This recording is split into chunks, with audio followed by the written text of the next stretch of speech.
Pas du tout. Le foie gras, c'est une stéatose hépatique métabolique, alias hépatopathie stéatosique métabolique. Retiens juste le premier, sans encombrer ni perturber ta mémoire. La stéatose est généralement asymptomatique, c'est-à-dire sans symptômes particuliers, mais il se peut que la personne concernée souffre ou connaisse de vagues symptômes de fatigue, des malaises, un inconfort, une gêne abdominale. Son foie devient gras, on dit qu'il est au stade de la stéatose. Si ça continue, petit à petit, il peut s'implanter une inflammation du foie, une étape plus sérieuse. Puis une fibrose qui conduit à la cirrhose et qui peut ensuite se transformer en carcinome. Tout ceci se produit avec le temps et avec le cumul de graisse qui se loge dans et autour du foie. Il est difficile de cumuler autant de graisse par le biais des fruits. Mais le sucre dans les fruits, est-ce qu'il peut se transformer en graisse? Ok, pour reprendre le commentaire, on ne peut pas dire excès de sucre dans les fruits. Si tu ne vois que le sucre, ça veut dire que tu passes à côté d'antioxydants, d'acides organiques, de vitamines, de minéraux, de fibres, de sucres naturels, comme le fructose, glucose, saccharose, mais aussi d'eau.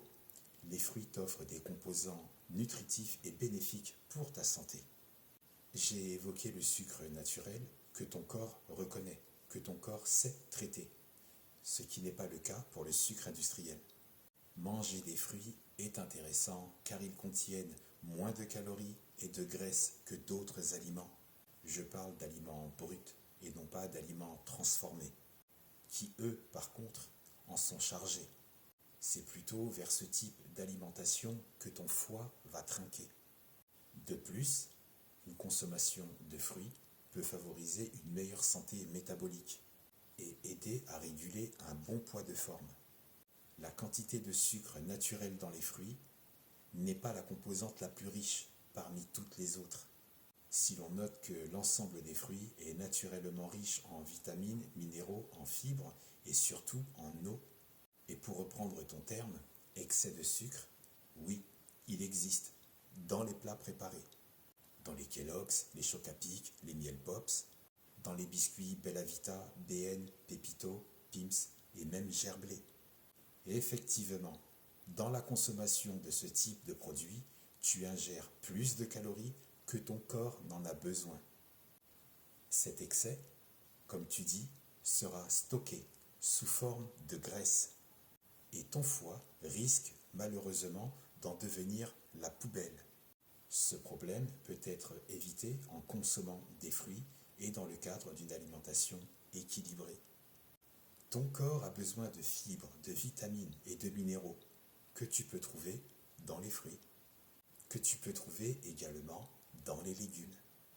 Les fruits peuvent être un excellent choix dans le cadre d'une stratégie de santé globale pour prévenir ton foie gras et éviter ou réduire les aliments riches en sucre ajouté, en graisses saturées et en alcool, qui sont une des causes principales du foie gras.